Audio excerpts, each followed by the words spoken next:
we went into it slowly and cautiously. And again, we were just myself, and I had an office manager, and that was it. And then we hired a couple of people to help sell it. And so we kept it very lean and mean, and and didn't really want to invest a lot. Wanted to sort of stay profitable and see where it would take us. We weren't in a hurry. It wasn't like, well, here's $1 million. I'm going to go blast the market. We're like, okay, here's a few cans, and let's see if it sells.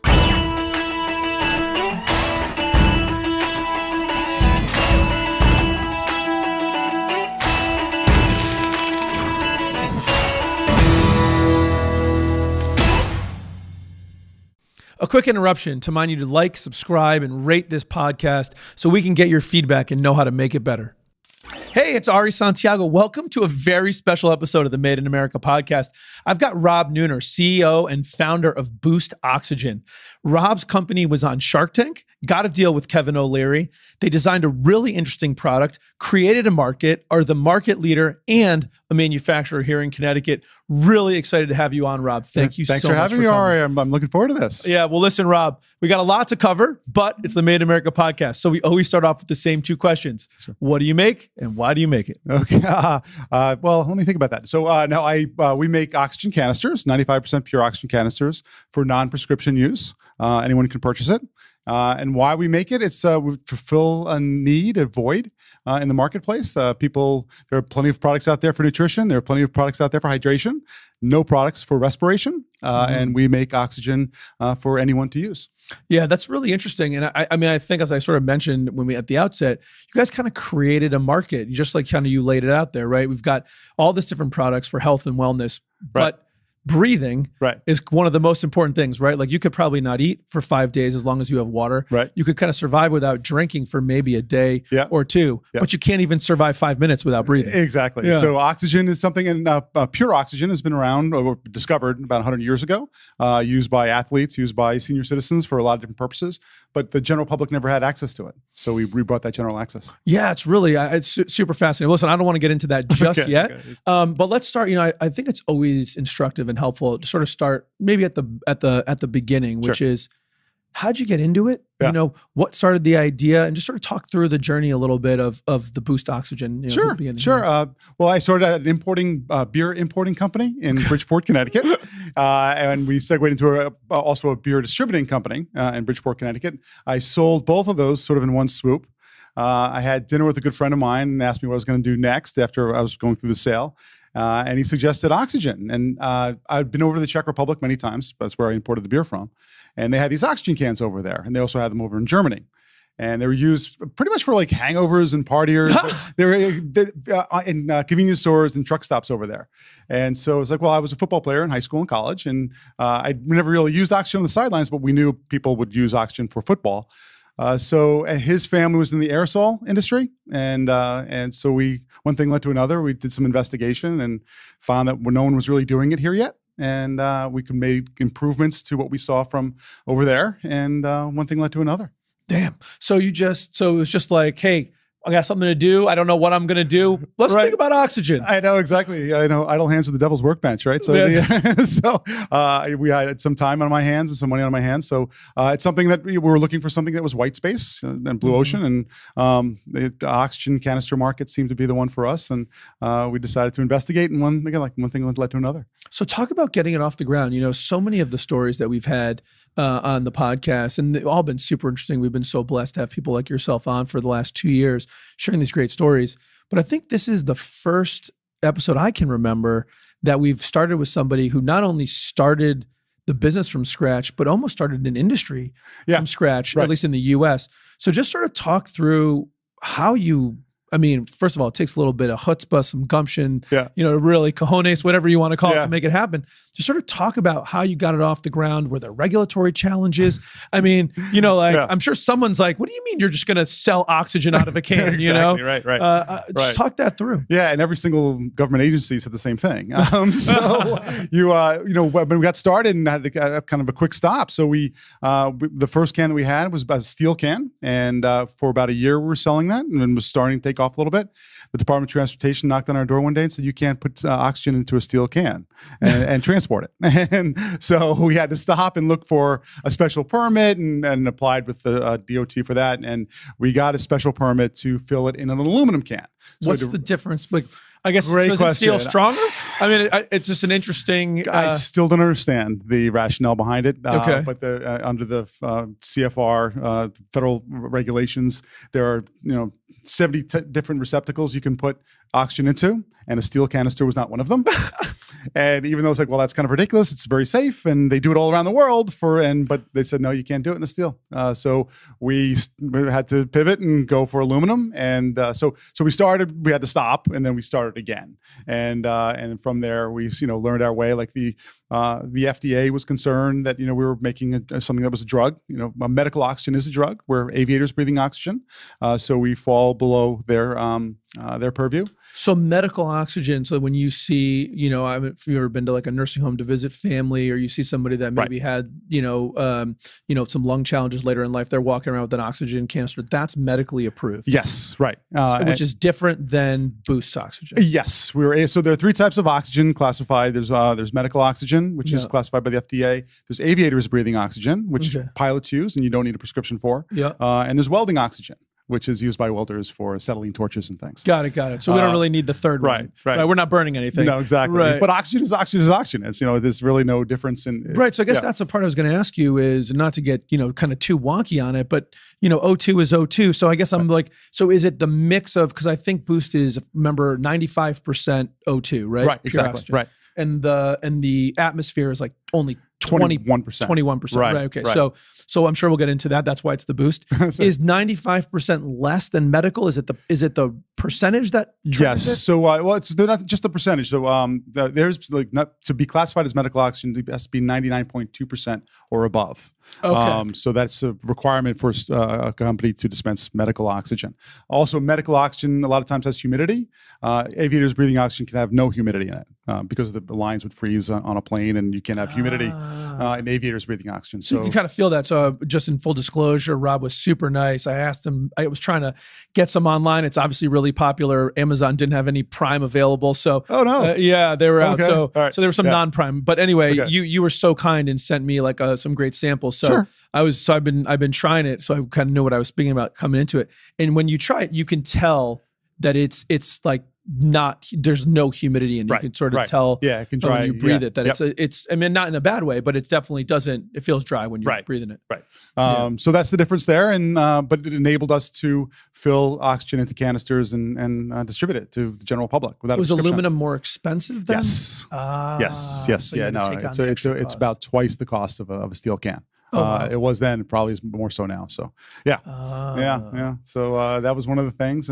But you've got. So when you guys thought about the go-to-market strategy, right? I mean, everyone knows having a good product is part of it. Right. But anyone who's studied business for any period of time can have the litany of first movers in any industry, whether it's Napster, Friendster on the technology side, and there's plenty of others that were sort of first movers that didn't end up becoming the market leaders, even in a great market. Yeah.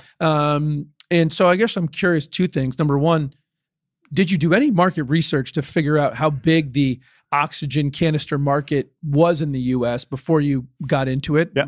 Which I assume you did. Interested to hear about that, or maybe you didn't. And the second one is, how did you guys kind of think about being the first mover and doing it in a way that didn't make you sort of be the pioneer that gets slaughtered, have a settler come in behind and lead the market? Right. Well, to answer the first question, there were a couple smaller companies doing it in different ways. There was one company that had a very expensive, sort of like one of those CO2 tanks. They're really, really thick. Like almost the ones you see on the wheel that people wheel around. Right. So it was a smaller one, but it was a really thick one made out of aluminum. I mean, they were selling it for over $75 a pop, and you'd have to recycle the tank after you were done with it.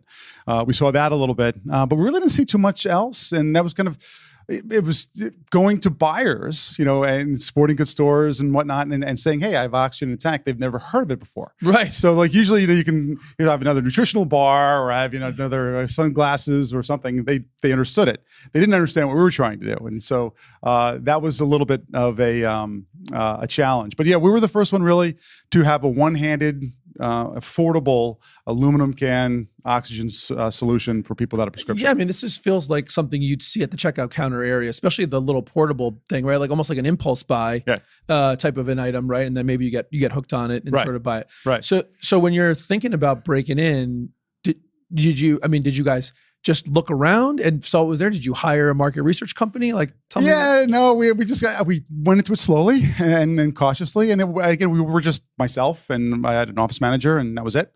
And then we hired a couple of people to help sell it. And so we kept it very lean and mean, and and didn't really want to invest a lot. Wanted to sort of stay profitable and see where it would take us. We weren't in a hurry. It wasn't like, well, here's $1 million. I'm going to go blast the market. We're like, okay, here's a few cans and let's see if it sells. That type of thing. And our first big account was Sports Authority, rest in peace. But they did a wonderful job for us. And what we found where we were selling with them, even though it was across the country, we sold a lot in the altitude areas, like the Rocky Mountain areas.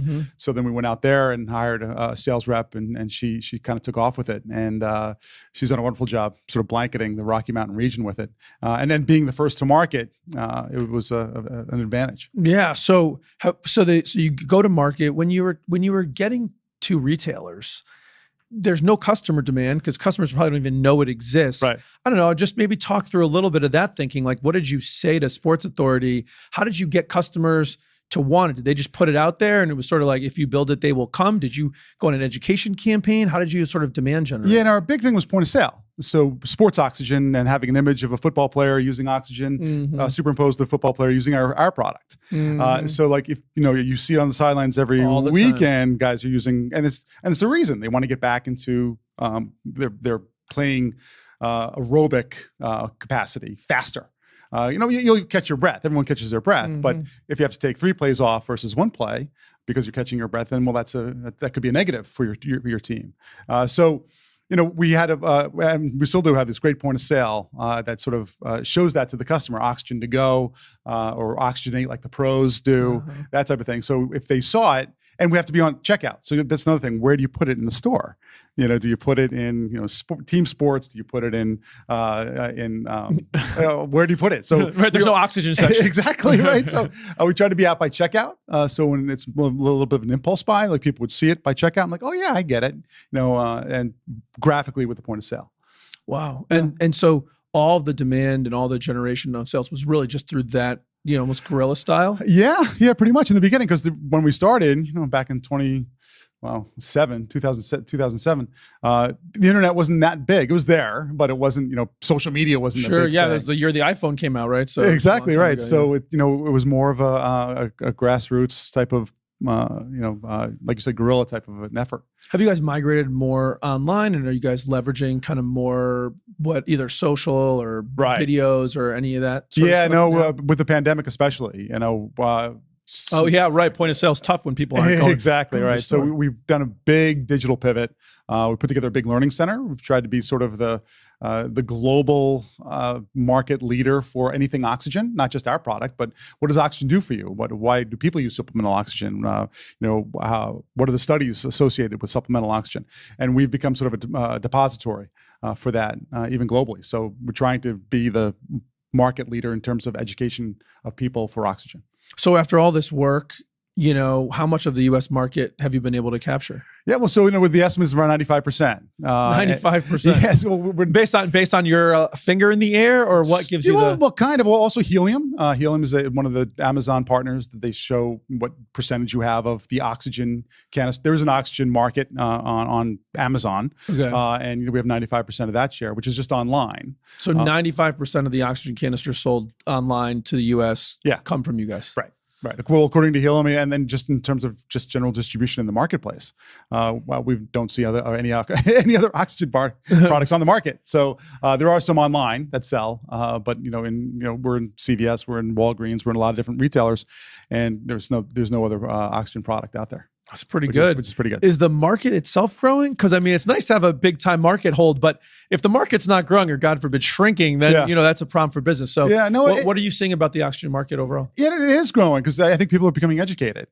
So our biggest market is always the Rocky Mountain region. There's less oxygen out there. People have shortness of breath, and I'm lacking oxygen. Here's an oxygen can. It's a very linear type of thing. Listen, totally. I mean, I used to go out to Colorado a bunch. In the 90s. A friend out there and was out there a bunch. And I mean, if you have never been out there, I mean, it's real. I mean, everything that people talk about is like how one beer feels like four. It's true, and how, we'd go skiing up there, at Breckenridge or whatever. And like, you are gassed. Right. Especially for the first couple of days when you're acclimating. When you're first acclimating, it's like the walk from the car to the lodge. You're like, I feel like I already skied 4 runs, Right. Well, if you're gassed, you need gas. You need gas. No, 100%. Gas, right? No, 100%. I mean, it makes perfect sense. And obviously, that's a population that's growing. So I bet that has been really strong. Right. So that's, again, like the most common sense application for it. But then, hypoxia and being, low in oxygen happens at a lot of different places for a lot of different reasons, even at sea level. So a lot of senior citizens, I'm a little winded, when I'm walking upstairs, and could I benefit from this? So we're seeing a lot more of that market increase.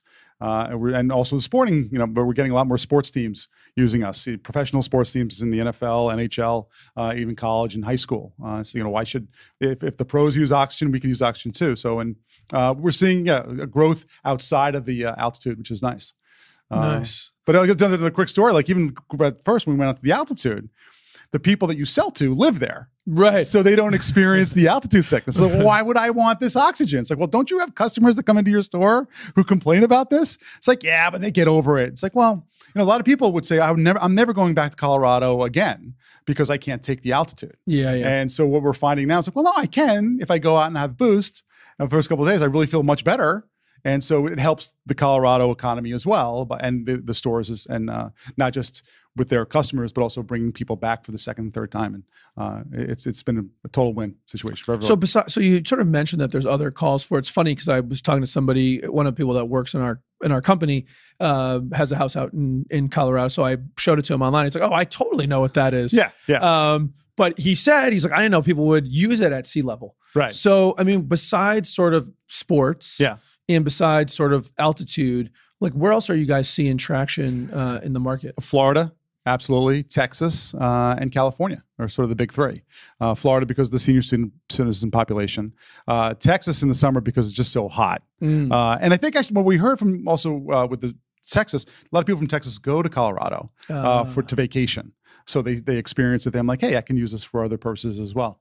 And California, just because they understand that there are trendy things out there that can help them with their workouts and other things, with their hangovers and other things that they experience in California. So this got a lot of like wide range. And by the way, just for anyone who's like listening, it's really interesting. I mean, it's unbelievably light. Yeah.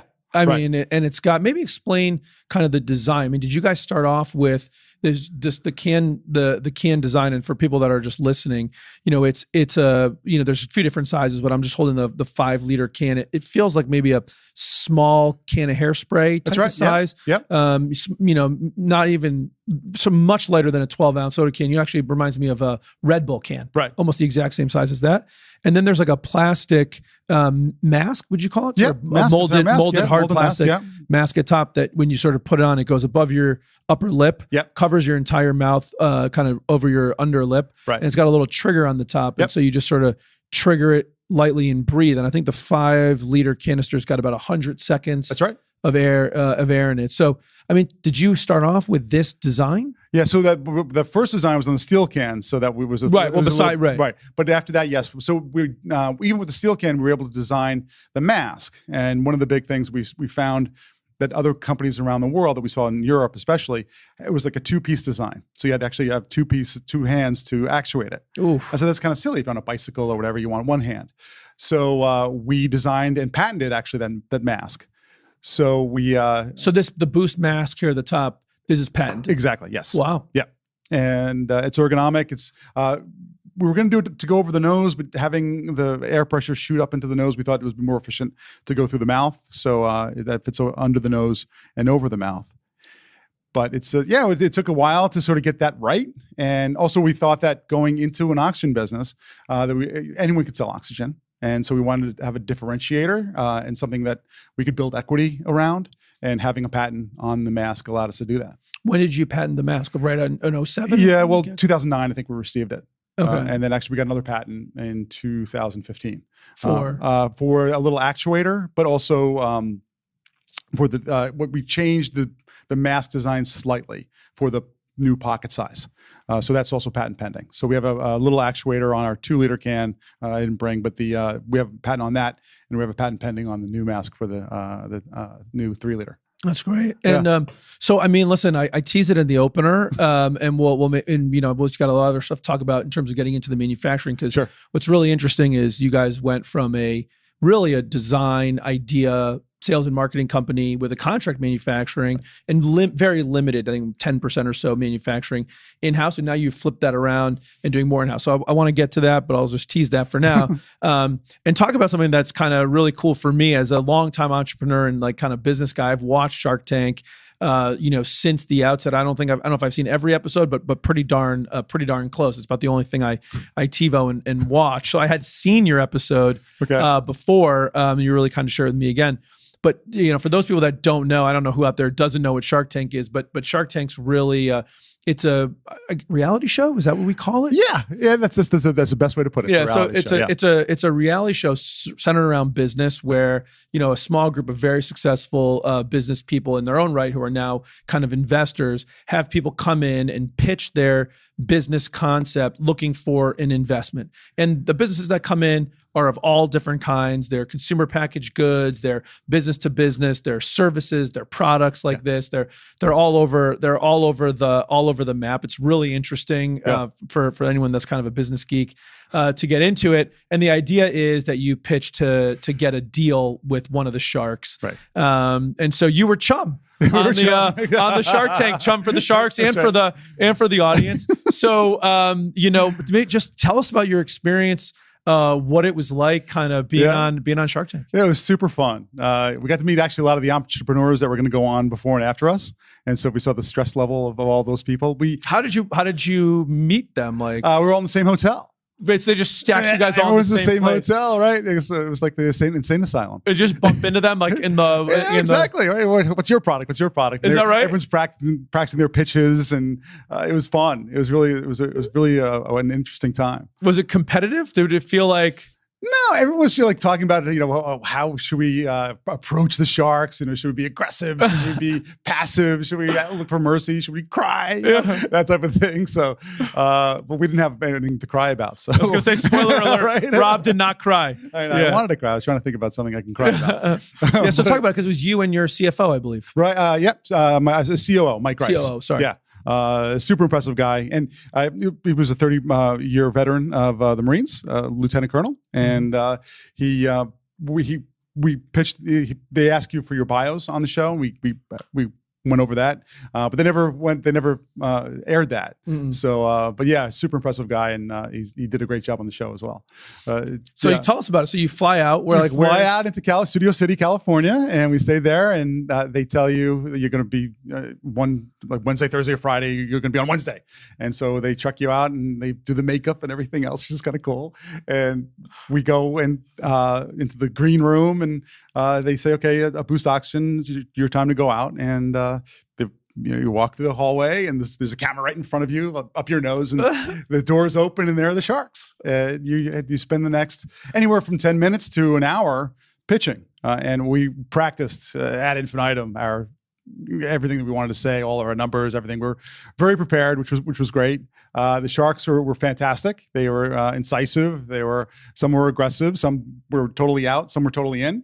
And so when we looked at Kevin as one of our primary shark that we would want to engage with, because he understands business, he understands distribution, he understands, and he's an advocate for his I guess portfolio companies. What's a minnow like? To the sharks, so he's been fantastic. So but going in and experiencing that was really surreal, because you're on stage and in front of the sharks, and it really is you feel like you're on TV when you're. It's because it's like pitching. a set, right? So Exactly. It's like a half a room, right? And so there's just cameras and lights all over the place. All over the place. Yeah, like behind you, in front of you, on top of you. What did it feel like walking down the hall? Because I got to imagine, I mean, your anticipation, but I got to imagine that walk must be like adrenaline city.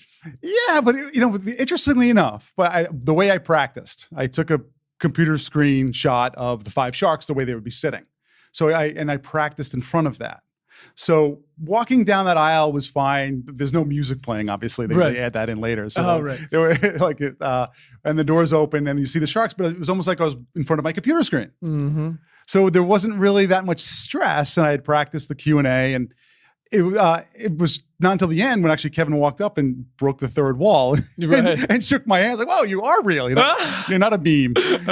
So that was funny, and but yeah, it wasn't really too much stress inducing from our perspective because we really, Mike and I really studied hard and were prepared, and but yeah, it was. But to go and pitch yourself in front, not just the Sharks, like 5 million people watch this show, and then it goes on syndication and everything else. So you know that. So and all your friends and family are going to see it. Right, and if you pick your ear or something, they're going to show that. Or if you start sweating, they're going to zoom in and add music. Right. So, there's always that little fear that, oh my God, Rob Neuner just totally fell on his face. So that was fun. It was a super. Well, fun you did not experience. fall on your face. I've seen the episode. It was the cut. The cut was like fairly short. I mean, it was a great episode, but portion of the episode. Yeah. But fairly short. I think it was like under 8 minutes that the actual aired up. How long were you actually in front of the Sharks? We were up there for over an hour. Really? Yeah, over an hour. So your whole conversation with them that they shrunk down to like just under 8 minutes. That was an hour of conversation. Yeah, and they don't tell you so. They say, are you going to be the second segment on this Friday? And so, okay, we know we're going to be the second segment. So the first segment, and we know this, it's an hour show, and usually it's about 15 minutes per segment, or a little bit less than 15 minutes with commercials. But the first segment went on for like 20 minutes. Mm-hmm. And then they had this check-in. Mm-hmm. And so we're getting cut. We're getting cut. So they showed it. It was like bang, bang, bang, bang. So the actual byplay with the Sharks was a lot more involved. Byplay meaning the back and forth? Yeah, exactly. So they were asking questions, they were shooting jokes, we were shooting jokes back. It was really a fantastic, I thought, pitch, which they didn't air because they just said they didn't have any time for us. So I mean, you got a deal, right? So that's really I think ultimately the ultimate arbiter of how well your pitch was, right? I mean, obviously some of it's got to be the business, but a good business with a bad pitch, and people that have been investors or done investing know when you're investing in a business, it's more about the leadership team than it is about the product. Because the leadership team is going to be the ones that you've just alluded to earlier. Every business, no matter what industry you're in, no matter how good your product is, you're going to need to pivot at some point. Right. And so you want to make sure that you're betting on the right jockey. Obviously, you guys made a good impression. Yeah, well, that's actually what Kevin O'Leary says. And he said that not in regards to us, but just in general. He says he knows right away, based on the confidence and the competence of the people pitching, if he's going to invest in a company. Everyone else, I think, kind of looks for like the idea or whether or not. But he says, I don't even look for the idea; I look for the confidence and the competence. So yeah, we were. You so did they hit a lot more of your? Did you feel that all the preparation you did for the numbers and the understanding and all that really came into play in a lot of the hour that we didn't see? Yeah, not more so than you didn't see. Yes, absolutely. It was proof of concept. I think was most of what we talked about. I'd say about a quarter of what we talked about were the numbers. And just proof of concept, meaning will this work? Is this something that's going to grow? Is it going to is there viability in the marketplace? That type of thing. But it was funny, Barbara Corcoran, she used it. Her husband used it. They loved it. She but I'm out. Yeah. I was going to say, okay. It was a very nice woman. I was like, well, I don't understand. The concept. You're a customer. You're a customer, but they actually most of them did use it at some other point because they go to Aspen and they go to all of these ski areas. So a lot of them had seen and used it. So not how you're sure going to scale. It's like, well, you scale by doing more. Exactly, expanding your client base. So let's talk about just two things because obviously not very few, if any people listening, probably have been on Shark Tank. So I guess two questions. One, I'm going to pivot to just sort of investors in general because I think a lot of people do think about selling their business or investors in their business. I want to talk about that. But before, how did you get on Shark Tank? Curiously, we were not going to go on. because again, we've thought that the negative might outweigh the But positive. did you reach out? I mean, how did you? Well, they reached out to us. How did they just randomly? Yeah, I got a call from one of the producers, and I didn't Really? believe it. I had to Google. Yeah, that seems like one of those things you're like, it's like, really? Is this a scam? Yeah, totally, yeah. And no, it was totally legit. And Sounds like from the same person as the prince in Nigeria that's going to send you the $1 million, exactly, right? Yeah. right. So it was, he didn't invite us on the show, but he invited us to apply. And he said, we look at other interesting companies that we've heard about, and we've seen you in the Colorado marketplace, and we think you've got an interesting thing that would be interesting on our show, and encouraged us to apply. So we applied, and we got accepted. So, and then we were like, well, okay, do we want to apply? Yeah, I was going to say, what made you decide? Yeah, because again, like a lot of times you go on Shark Tank and they make you look silly, they make you look stupid, and they could kill your business, and they could take things out of context and all of these things. So plus, you don't control the edit. So even if the 90% of the interview goes super well, but the 10% that doesn't go well is really TV interesting, because after all, there's investment, and I want to ask you about that, but it's a reality show. They're trying to get advertisers and ratings. Yeah, they need ratings, and maybe I'm not Hollywood friendly, but we made the decision to go on. We thought that the benefit would outweigh the risks. And we decided to just go for it. So. And you sure did it. Yeah. So, I mean, talk about the idea of bringing in an investor, because something that we talked about sort of pre you coming on here, but you even mentioned it on the Shark Tank episode, is, you weren't like some of the other businesses, which are kind of run rate unprofitable. Right. Their current investors, or they're running out of their own friends and family money, or their investors are running out of money. And to get this thing moving, they need another investment. My understanding is you guys are profitable. Right.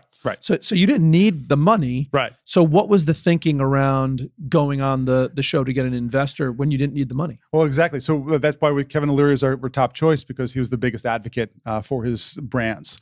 So we thought that if we can get someone like Kevin, or even Mark Cuban, who would, but not less so with even Mark, because he doesn't do as much for his, I think for his brands as Kevin does. But so we were looking for an advocate to sort of as a megaphone to get our message out to the masses. So almost in some way, almost like a branding and marketing strategy. Right. Exactly. Yeah. Bringing in a partner who understands this better than you, and what better way to do it than the process of finding the partner actually helps boost the knowledge about Boost Oxygen. But almost like a mega influencer. Right. Which Kevin O'Leary is, and also helping with distribution, helping us with sales calls, helping with QVC. He does a lot for us and for his other companies. So very, very happy that we got that. Because the other sharks, I'm not sure even if they made a deal with us, we would have accepted. Just knowing that they didn't have anything to bring to the table. Right. So yeah. So the deal itself isn't necessarily the deal that we see on TV. Like, how does it? I can't really say that what the exact terms were, but it's slightly different, and worked out very well for him, worked out very well for us. Again, we didn't really need the money, so there wasn't a huge investment that he had in our company, and so, but he said, listen, if you need money in the future, I'll invest more, and we have other sources of worthwhile. Exactly, right. But we're profitable, we're cash flow positive. And we've got a great team, so we don't really, but we need that advocacy that he brings. Yeah, no doubt. Yeah. It's just really cool. I mean, people must bring it up to you all the time. Yeah, and but go back to your other question. Like, if people are looking for an investor, make sure they bring the intangibles to the table as well. Make sure you like them, you can work with them. That they're not, unfortunately, some people have to deal with venture capital, and that's a whole nother. Thankfully, we have not. But that's a whole nother game. So it's having an investor, it has to be the right fit and a perfect fit, I think, for you to get an investor. Did you guys think pretty, I'm trying to think what the right word is, but did you guys think pretty strategically about what boxes you wanted to check to accept an offer before you even went in there? Well, pretty much, like we had, like we said, target sharks. Yep. And it was funny, like, we valued the company at $1 million and for the share for the 5%, and they scoffed at that and they had a good time with that, but we were able to defend it. You sure did.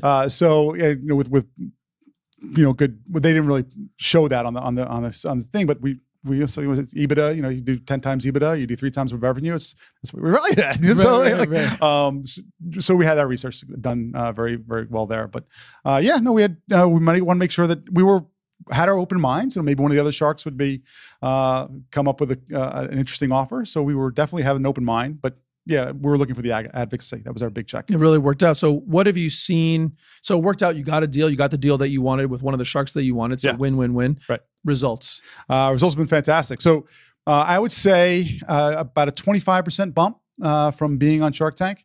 We had a bigger bump from the pandemic. The pandemic is a respiratory thing. So we had a bigger bump there, but sustainable, 100% bump. And Kevin has reiterated and reinforced everything we've done since then. So you doubled your revenue. Doubled our revenue since the Shark Tank episode. Yeah. And you attribute a lot of that growth to a combination of Shark Tank and the pandemic. I mean, some of it could be related, right? You got this acceleration of knowledge and exposure coming into a time where your product. So it's really, I mean, timing. Right. And he's legitimized the brand and solidified the brand. So, we're a viable product that a lot of people still, I have to educate you and other people about why people should use oxygen, but more people are getting that and understand, buyers especially, for a lot of the pharmacies and natural health food stores. And so is the go-to-market strategy still primarily retail? Like how much are you guys going DTC versus like through Amazon or? Yeah, no. So we're now like 55, 60% online. Not, by design, we've had that digital pivot. We've had to. Right. I do believe brick and mortar is going to come back, especially pharmacy. And so we're really concentrating on pharmacies and definitely Rocky Mountain region is a tourist region. International, we're focused on as well. Perfect. Yeah. Let me talk about manufacturing. By the way, I just I gotta say I said DTC. I don't know if everyone knows that. Direct to consumer is what DTC stands for anyone that didn't follow it up. So let's talk about manufacturing. I mean, clearly it's a product. Right. You've been through. We talked about the design. The market interest. You took the slow and steady to build a great business approach, which is what you've done. But you opted initially to contract out the manufacturing. So can you talk about the journey of that decision and how you've now kind of pivoted on that and changed that around? Right. Well, the huge advantage we had was my friend's family was in the aerosol business. So they knew all the contract manufacturers out there, and their advice, which is great advice, was don't try doing this yourself when you have these other contract manufacturers who can do it for you. It's a headache, and do it this way. And we did. And it was great, and it has been great. And we have great partners as our contract fillers. The pandemic hit. And we saw that these contract aerosol fillers were now filling Lysol and other things and they didn't have any more line time for us. And so our demand spiked, but they didn't have line time for us. So we're like, well, this is sort of silly. And then we hired a few consultants like, listen, you can do this yourself. And there are companies that make aerosol manufacturing machinery that you can do this. And so I'm like, I'm not an engineer, but but I stayed in the Holiday Inn last night. So we started investigating machinery, and we bought a small machine, and we started filling ourselves. And now we're invested in a larger machine coming in, hopefully this week, manufactured in Connecticut by Beardsworth in Thomaston, Connecticut. Beautiful. And by some other products from Litchfield Packaging and Machinery up in Morris, Connecticut. So we're trying to stay local in Connecticut and buy locally and have our. So it's been the manufacturing pivot has enabled us to keep supply and also manage our stock and our inventory much better. And also as we grow, it'll be something that is much better to have in house. Yeah, listen, I think it's really interesting. So I mean, we talked really briefly about it, and I think it was like 10% you were doing in-house, but now you're going to flip it around and do 70% in-house, which will allow you to control much more of the ability to meet demand and scale up. But what a great way to sort of start off, right? I mean, you don't have to take all the investment up front in the goods. You work with a contract manufacturer. Now you've grown the business. It's exciting, and now you're bringing it in-house. I mean, it's a great life cycle story. I think. No, and it's great too because we don't have to take a loan out for these machines. These machines are hundreds of thousands of dollars. So we don't have to take a loan out to buy these things where 5 or 6 years ago we would have had to. Right. So it's a business maturation thing, and I think it's a vertical integration, as they say, and we're excited for it. Listen, we love seeing manufacturing jobs grow in Connecticut, and I think we're just so proud of seeing all these great manufacturers. Boost now among them. We're not just about planes and helicopters and submarines in Connecticut. Very proud of those. Not taking anything away from it, but we do a ton beyond that. So it's like awesome to hear Yeah. about it. When you think about the manufacturing, you've got not just the plain oxygen, which I think is what we were showing on Right. on the table, but you also have, I think, 3 or 4 different is it flavors? Yeah, I don't know. aromatherapies. Aromatherapies. Yeah. So I'm actually just curious.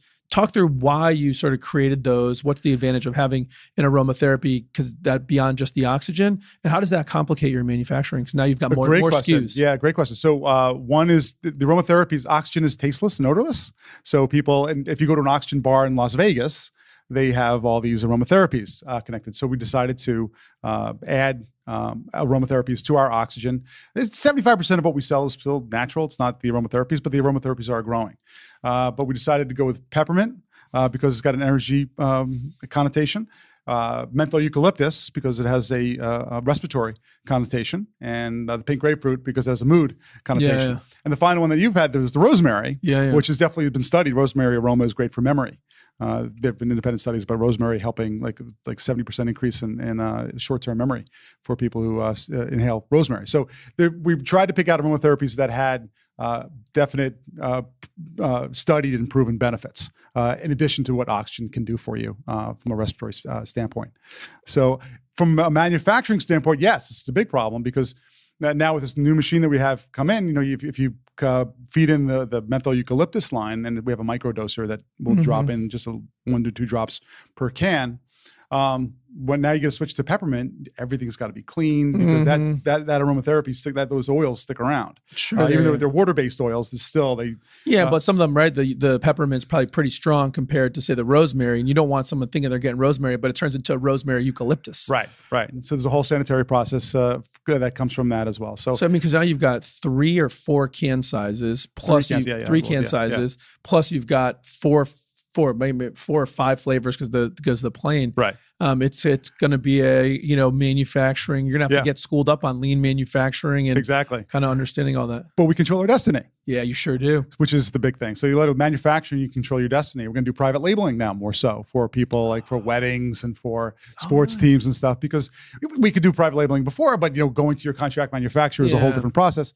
Now we have control over that. So it's really definitely something we're looking forward to expanding. That's super exciting, man. I'm excited for you to get the new machine in. Yeah, I really can't wait to come down and take a look at it. So listen, it's been really awesome, Rob. Before we get to rapid fire round of questions, we're using up all of our time here. Sure.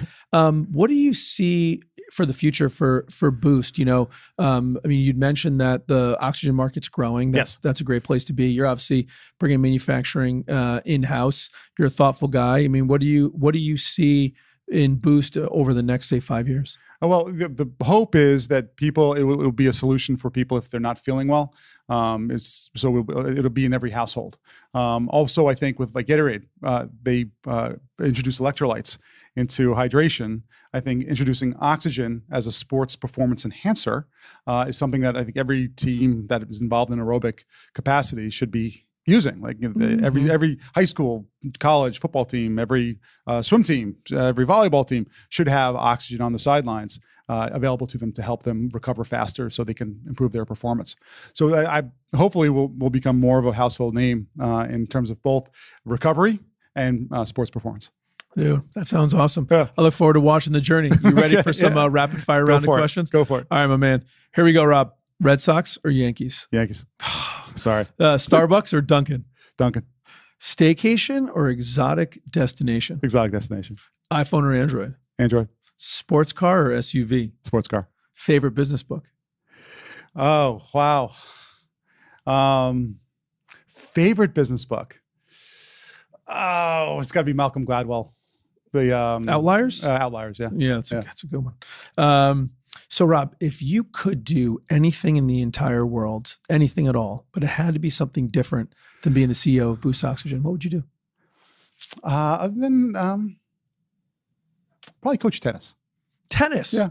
Oh, I thought you might have said football. Yeah, interesting. No, I'm more of a tennis guy. More a tennis guy? Yeah. Very nice. Yeah. What's something, Rob, that you learned early in your life or early in your career that you think's helped boost you to all the success that you've had? Built and sold the business, built another successful business. What do you think's helped you do that?